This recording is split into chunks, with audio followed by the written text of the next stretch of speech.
I've enjoyed walking through the prophets with you for the last several weeks. Studying the prophets is a lot like mining. It's a lot of hard work, dusty work, but every now and then you come upon a real gem, a real treasure, and we have found some along the way. Thanks for walking with me through the prophets. If you want to continue, I'd like to continue for the next several weeks in the Gospels. Let's walk with Jesus for a while. And I'm going to begin this morning in Luke chapter 1, verse 72. This is just an excerpt from Zechariah's song or poem that he composed after the birth of his son, John the Baptist. And he says this in verse 72. To show mercy toward our fathers, and to remember his holy covenant, the oath which he swore to Abraham our father, to grant us that we, being rescued from the hand of our enemies, might serve him without fear. Here he mentions the covenant.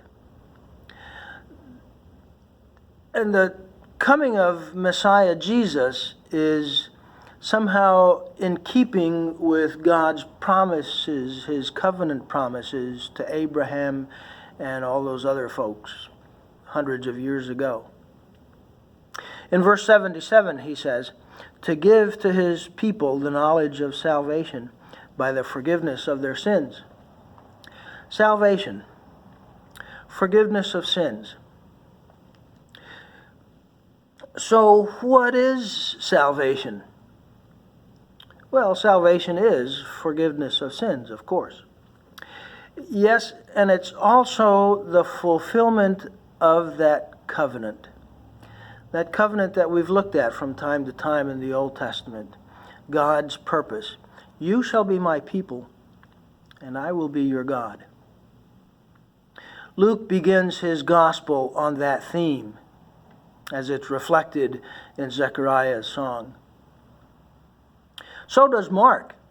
Mark begins his gospel with these words, the beginning of the gospel of Jesus Christ, the Son of God.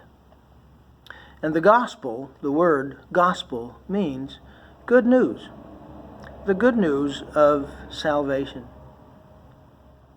And John begins his gospel in the same way. In the beginning was the Word, and the Word was with God, and the Word was God. And the Word became flesh and dwelt among us. You shall be my people. I will be your God. Now that is good news.